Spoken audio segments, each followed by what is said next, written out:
Welcome. मैं हूं आपका टीचर और एजुकेटर अली अली अल्ताफ़, और आज हम देखेंगे फिर से डायरेक्ट सिलेक्शन को थोड़ा मज़ीद। तो आइए शुरू करते हैं।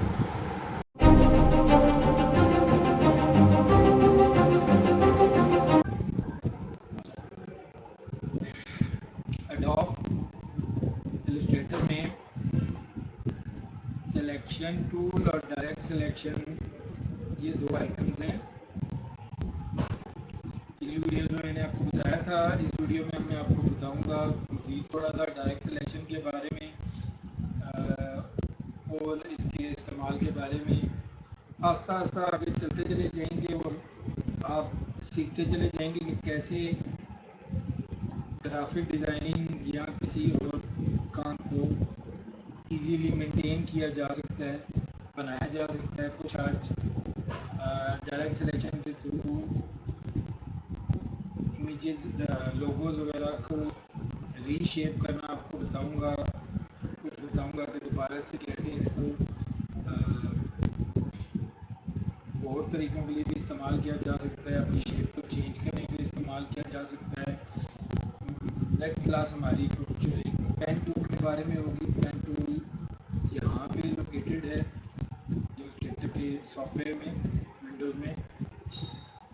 तो सिलेक्शन टूल यहाँ पे है, और जैसे कि फ़र्ज़ करें हमारे पास एक पेन हो। कल मैंने आपको बताया था फिल और स्ट्रोक के बारे में। स्ट्रोक एंड फिल को अगर आपने कभी भी इसको अपनी ओरिजिनल इलस्ट्रेटर की फाइल पर वापस लेके आना है, तो यहाँ पे छोटा सा नीचे इंडिकेटर है जो कहता है डिफ़ॉल्ट फिल एंड स्ट्रोक, और प्रेस डी। जैसे ही आप डी को प्रेस करेंगे, यहाँ पे फिल में वाइट कलर और स्ट्रोक में ब्लैक कलर ऑटोमेटिक आ जाएगा, जो इसका ओरिजिनल इंटरफेस है उस तरह। तो जैसे आपने देखा था कि सिलेक्शन टूल से हम कॉपीज़ ले सकते हैं, इसी तरह डायरेक्ट सिलेक्शन से भी कॉपी ले सकते हैं। सिलेक्शन टूल और डायरेक्ट सिलेक्शन में जो फ़र्क है वो ये है कि सिलेक्शन टूल से अगर आप सिलेक्ट करेंगे तो एक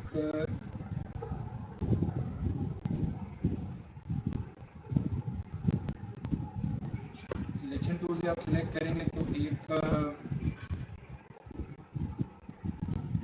सिलेक्शन टूल से आप सेलेक्ट करेंगे तो एक सपोज सिलेक्शन टूल सेलेक्ट करेंगे तो ये पूरा ऑब्जेक्ट सिलेक्ट हो जाएगा।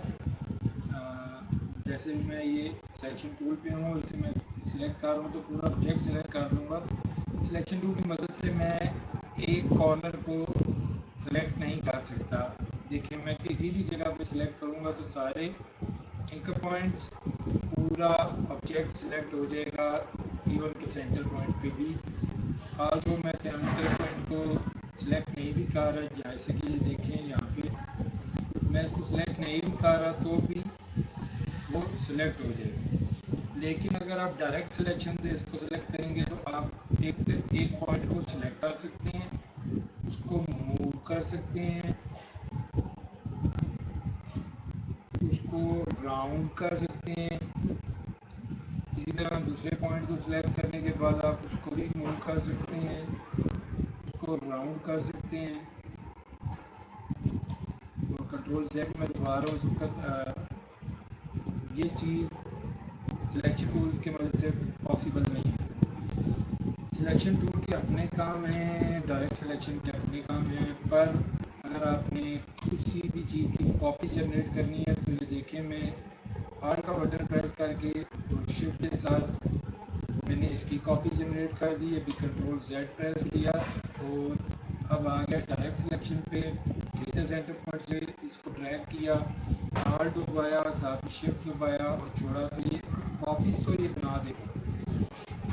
अब अगर मैं सिलेक्शन टूल से ये दो ऑब्जेक्ट्स को सिलेक्ट करूँ तो ये देखें सारे ऑब्जेक्ट सिलेक्ट हो जाएंगे, पूरे का पूरा ऑब्जेक्ट मूव करेगा उसके बाद।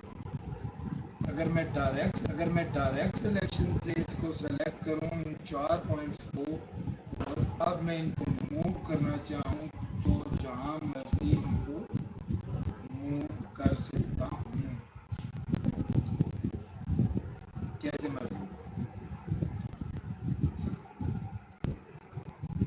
इसी तरह अगर आप इसका एक पॉइंट सिलेक्ट करें और इसका एक पॉइंट सिलेक्ट करें और इनको शिफ्ट दबा के 2 पॉइंट्स को सिलेक्ट करें तो आप इनको अंदर या बाहर लेके जा सकते हैं।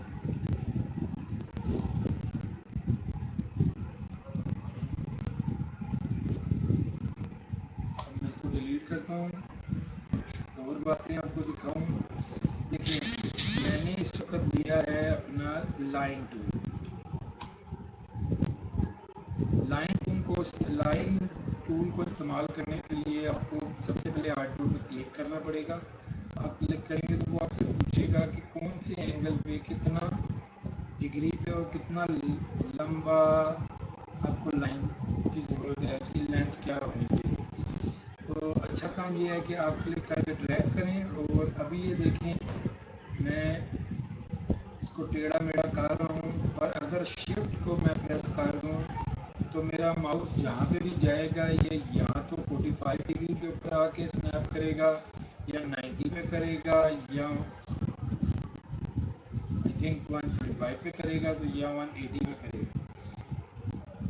ये शिफ्ट का बटन, ऑल्ट का बटन, और ये बहुत सारा आपका यूज़ होने वाला है। शिफ्ट, ऑल, कंट्रोल, ये 3 बटन बहुत ज़्यादा यूज़ होंगे।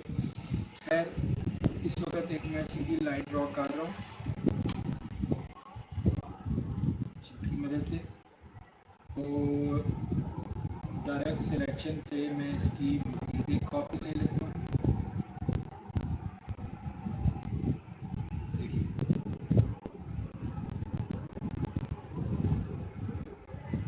व्हाट इफ मैं चाहता हूँ कि ये 2 पॉइंट आपस में जुड़ जाएं, इंटरसेक्ट कर जाएं, दोनों बिल्कुल सही आपस में जुड़ जाएं। तो अगर तो मैं डायरेक्ट सिलेक्शन से इनको सेलेक्ट करता हूँ और राइट क्लिक करके ज्वाइन का बटन दबाता हूँ, तो देखें कुछ भी नहीं होगा। पर अगर डायरेक्ट सिलेक्शन से इन दोनों पॉइंट्स को सिलेक्ट करता हूँ और ज्वाइन का बटन दबाता हूँ, तो देखिए उसने ऑटोमेटिक लाइन बना दी। इसी तरह दूसरी साइड पे भी उसने अपनी लाइन बना दी, उसने 2 लाइंस को आपस में ज्वाइन कर दिया। इसी तरह अगर आप सिलेक्शन टूल से अपना एंकर पॉइंट पकड़ के इसको मज़ीद शेप को चेंज करें, और इसको भी मज़ीद यहाँ से चेंज करें, और इन दोनों को यहाँ पे ला के जोड़ दें। मैं अभी आपको जूम करके दिखाता हूँ। जूम करने के लिए आर्ट के साथ आपको माउस का स्क्रॉल करना पड़ेगा। तो ये देखें, ये दोनों आपस में जुड़े नहीं हुए। हाँ, अब मैं इन दोनों पॉइंटों को सिलेक्ट करता हूँ, किसकी मदद से? डायरेक्ट सिलेक्शन की मदद से, और राइट क्लिक करता हूँ, और इसको एक बहुत अच्छी चीज़ इलस्ट्रेटर इसी वर्जन में आई हुई है, एवरेज। एवरेज का मतलब ये है कि वो उनको नज़दीक से नज़दीक फासले के ऊपर दोनों पॉइंट्स को ला के ज्वाइन कर देगा। अगर मैं अभी ये देखें यहाँ पे ये करूँ तो पूछेगा मेरे से मुझे हॉरिजॉन्टल चाहिए, वर्टिकल चाहिए या बोथ चाहिए। मैं कह रहा हूँ मुझे बोथ को चाहिए। आपको कुछ फ़र्क शायद अभी नज़र नहीं आया, मैं इसको थोड़ा सा इससे दूर कर लेता हूँ डायरेक्ट सिलेक्शन की मदद से ही। अब इन दोनों को सिलेक्ट किया और एवरेज को बटन को होल्ड किया, तो देखिए इसे आपस में जोड़ दिया। पर ये शार्प पॉइंट नहीं बना इसका, ये इसने दोनों को पॉसिबल वेज में ला के आपस में जोड़ तो दिया है, पर एक एज पॉइंट नहीं बना के पता लगे कि कॉर्नर है। उसके लिए एवरेज के साथ आपको एक दफ़ा फिर राइट क्लिक करके अगर इसको आप ज्वाइन का बटन दबाएंगे, तो अब आप देखें ये बहुत शार्प सा एज बन चुका है। इसी तरह अगर आप डायरेक्ट सिलेक्शन की मदद से इसकी एक कॉपी ले लें,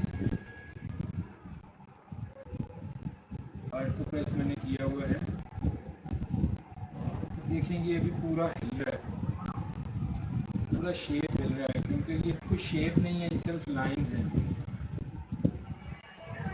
ये सिर्फ लाइंस हैं। पर अगर आप इसको इन लाइंस को डायरेक्ट सिलेक्शन की मदद से ही कॉपी ले लें,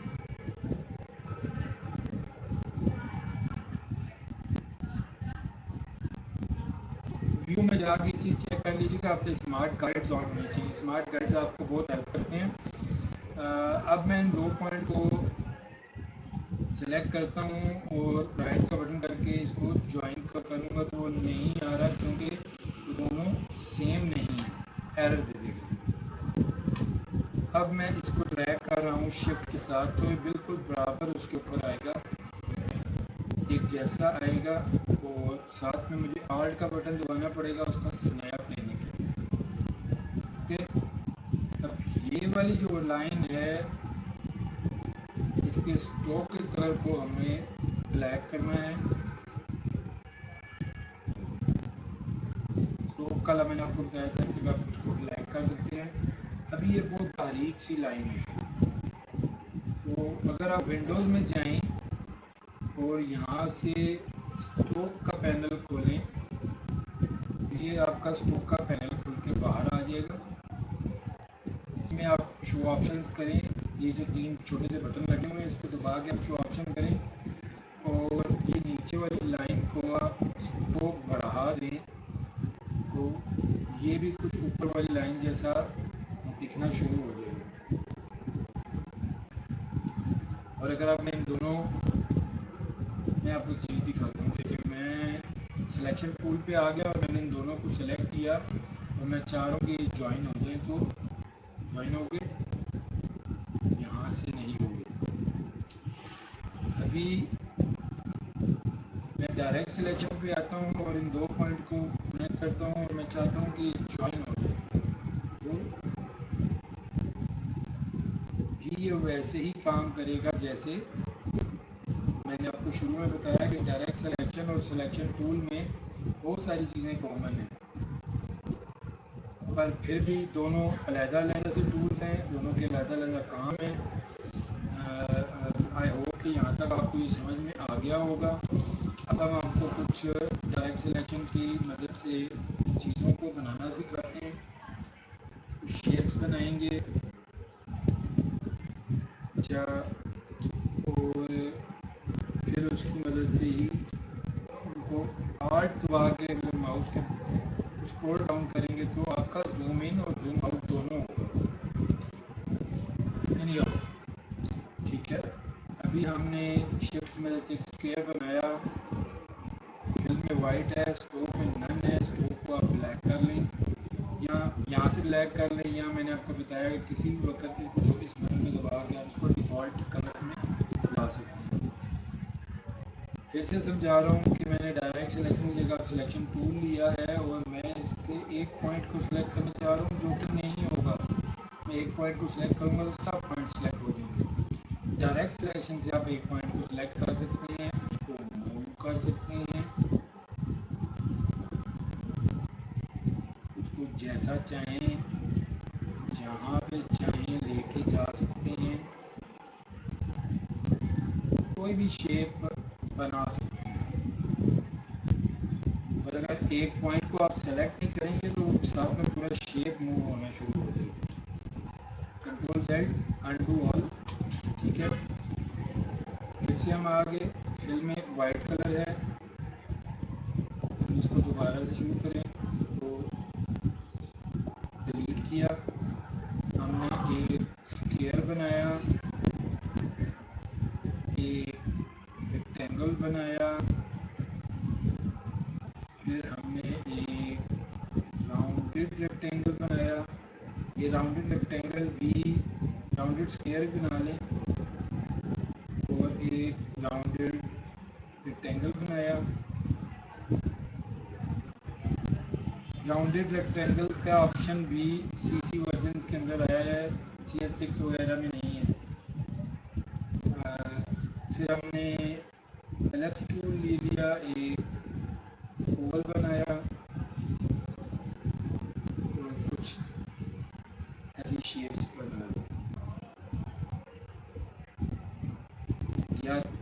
किसी चीज़ को आप बड़ा और छोटा करेंगे ना, तो मैं आपको बता रहा हूँ ये शिफ्ट का बटन दबाइएगा, वरना वो अजीब और गरीब तरीके से ये देखिए बड़ा छोटा होना शुरू हो जाएगा। मैं अब शिफ्ट का बटन दबा रहा हूँ तो एक पर्टिकुलर एंगल में बड़ा या छोटा रहेगा, ख़राब नहीं होगा। ठीक है जी। अब आ जाएं डायरेक्ट सिलेक्शन पे। इसका मैंने एक पॉइंट सेलेक्ट किया, शिफ्ट दबाया, इसका एक पॉइंट सेलेक्ट किया, शिफ्ट दबाया, इसका एक पॉइंट सेलेक्ट किया, शिफ्ट दबाया, इसका एक पॉइंट सेलेक्ट किया और शिफ्ट दबा के इसका एक पॉइंट सेलेक्ट किया और मैंने माउस के साथ इनको ड्रैग करना शुरू किया। तो ये देखें सारे के सारे कर्व में आ रहे हैं, पर ये क्या, ये नहीं आया कर्व, क्योंकि वो ऑलरेडी एक कर्व में है, ऑलरेडी बैंड मिला हुआ है।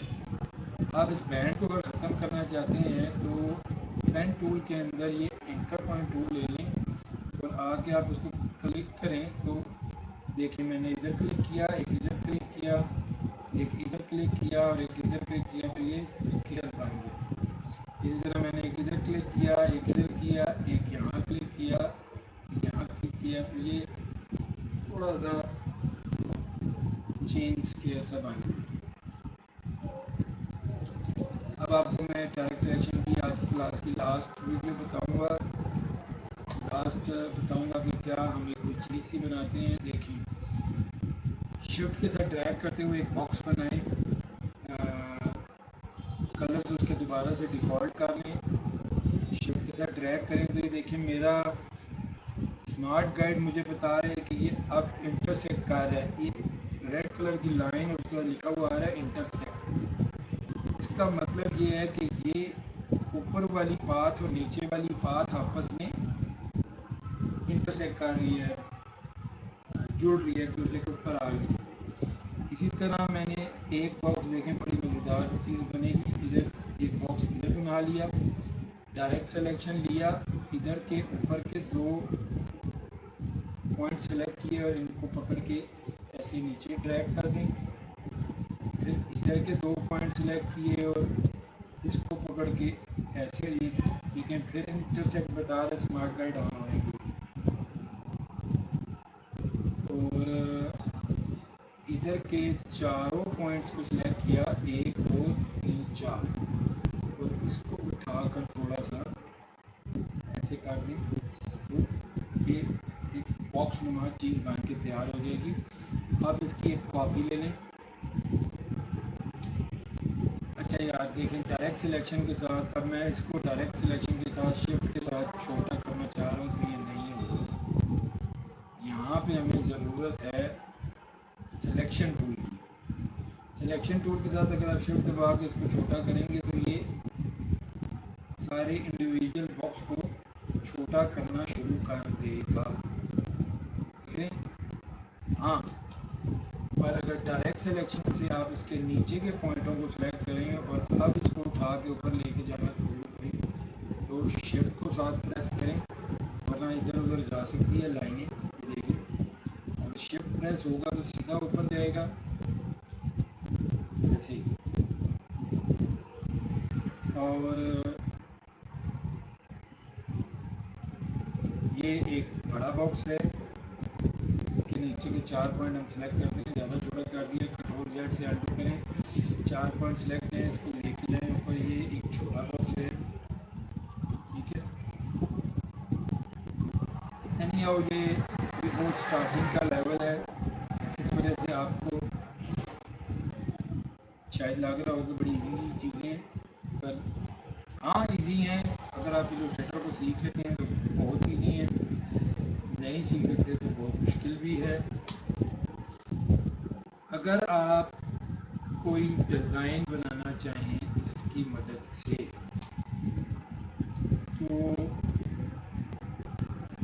अगर आप डायरेक्ट से अब आप सिलेक्शन टूल की तरफ आएँ, सारे को सिलेक्ट करें। ये देखें ये यहाँ पे आएंगे तो कह रहे हैं इसको आप रोटेट कर सकते हैं। रोटेट करने के बाद आप इसको अगर शिफ्ट दबा देंगे तो देखिए 45 डिग्री आ गई। 45 डिग्री के ऊपर ये इसको स्नैप करेगा। फिर आप सिलेक्शन टूल से एक पॉइंट को सिलेक्ट करें और उसको थोड़ा सा कुछ तंगनुमा चीज़ बनाई लें या टाइल नुमा या जो आप ज़्यादा बेहतर समझें। अगर आप फिर सारे को सिलेक्ट करें सिलेक्शन टूल के साथ और इसको शिफ्ट के साथ स्नैप करें तो रोटेट करें तो ये कुछ तंगनुमा या कुछ ऐसी चीज़ें आप बना सकते हैं। इसके साथ ही मैं आपको बस एक लास्ट चीज़ इस बारे में बताना चाहूँगा कि देखें यहाँ पे पेन टूल के अंदर अगर आप ये पेन टूल लेके इस पाथ पे आके सिंगल क्लिक करते हैं तो ये एक एंकर पॉइंट ऐड कर देगा। पर अगर एंकर पॉइंट टूल के साथ मैं इसको क्लिक करके ड्रैग करूँ तो ये कुछ इस किस्म का शेप बनाना शुरू कर देगा।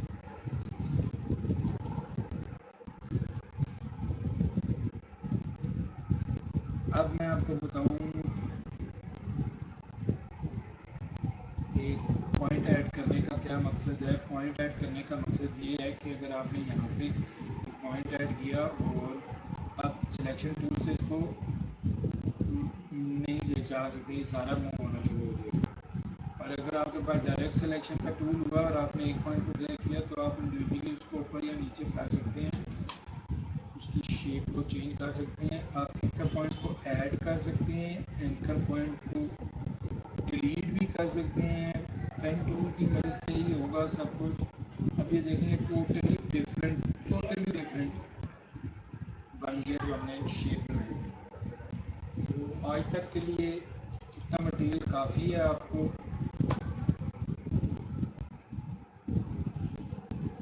मैं यार चाहता हूँ कि आप लोग सीखें, मुझसे सीखें, किसी और से सीखें। मैंने भी किसी से सीखा है तो मैं बड़ा अप्रिशिएट करता हूँ।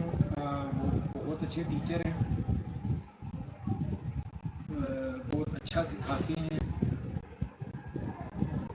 और जो बंदा अच्छा सिखाता है यार उसकी तारीफ करना कोई बुरी बात नहीं। एनीहाउ मेरे चैनल को सब्सक्राइब करें, बेल के आइकन को दबाएं ताकि आने वाली वीडियोस में आपको उनका मिलता रहे नोटिफिकेशन और सब कुछ पता करता रहे और आपको कोई नोटिफिकेशन मिले कि नई वीडियो AGF इलस्ट्रेटर की यूट्यूब पे पोस्ट हो चुकी है और आप अपनी नई क्लास को देखने के लिए तैयार हो जाए।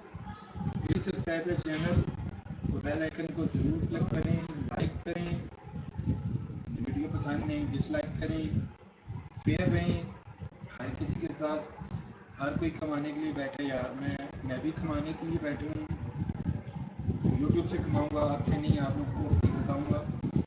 और अगर आप मुझे सपोर्ट के साथ करेंगे तो मेरी भी हौसला अफजाई होगी और मेरे हौसला अफजाई के लिए ज़रूरी है कि आप मेरे चैनल को सब्सक्राइब भी करें, बेल आइकन को भी दबाएं और नीचे दिया हुआ बेल आइकन का बटन, सब्सक्राइब का बटन और लाइक का बटन